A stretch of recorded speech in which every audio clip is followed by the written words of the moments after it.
อนรับเข้าสู่ซองบวนมื้อนี้เขามาสลองเนาะได้โทรศัพท์มาตัวนี้ก็ถ่ายหน่วยมาเลยเนี่ยมากินซื้อหมูปิ้นเนาะโล2 ขีดแจ่วส้มมากินข้าวกัน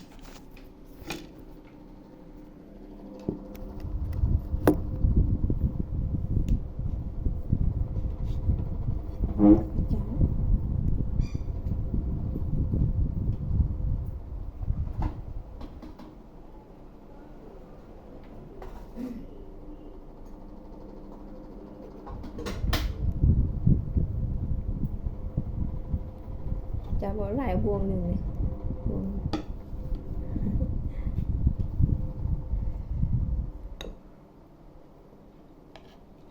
มากินข้าวกัน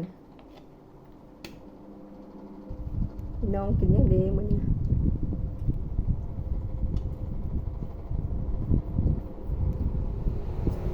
เป็นพุงหน้ามันเนาะ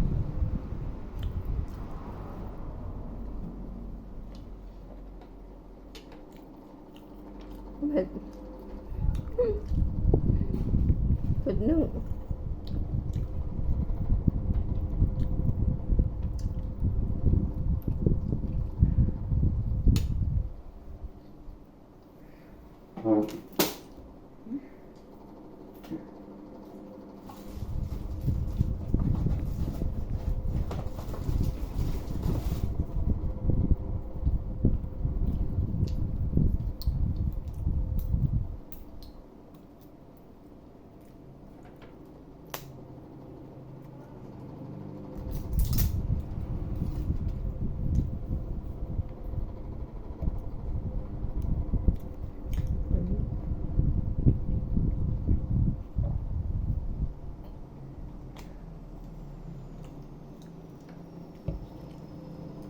ตามเพิ่นว่า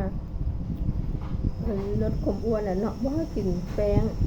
แล้วก็กินหมักกินน้ำตาลได้ประเภทซีนี่เป็นยังไงกันนะแต่ว่าน้ำมันระวังเนาะ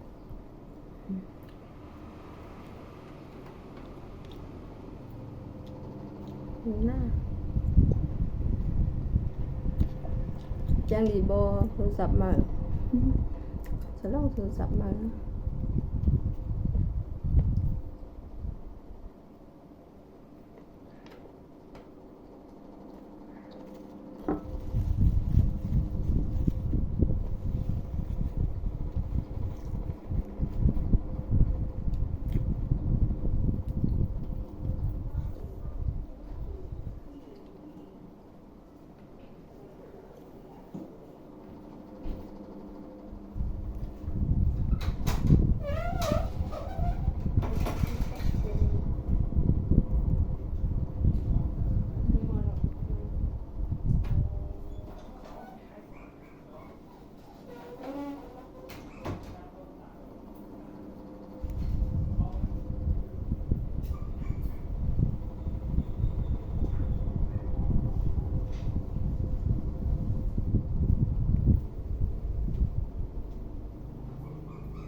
อืม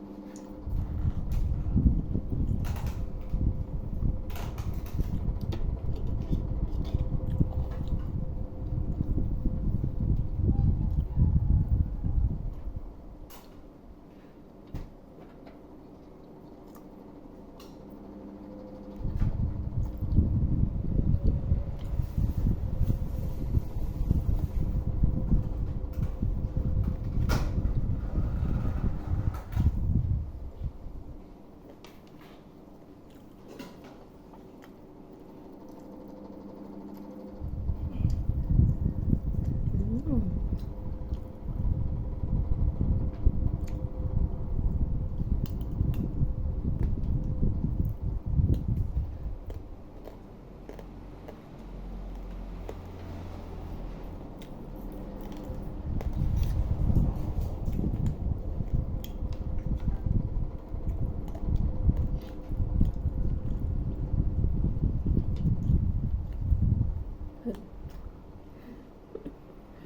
ก็ทำ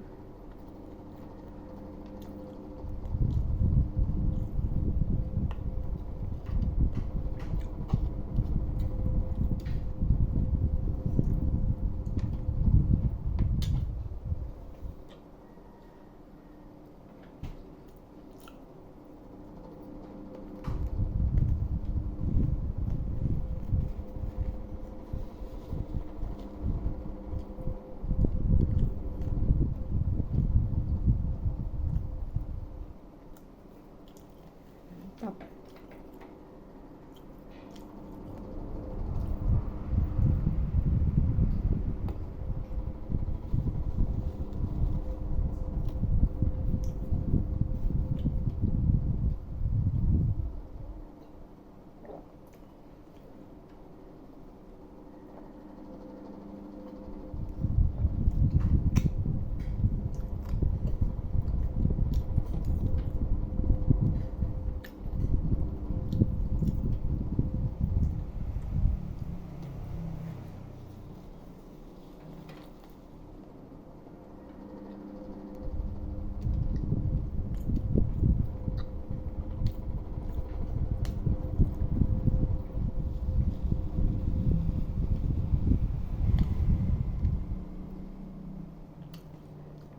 นับคืนนี้ก็ข้อลามกันเด้อ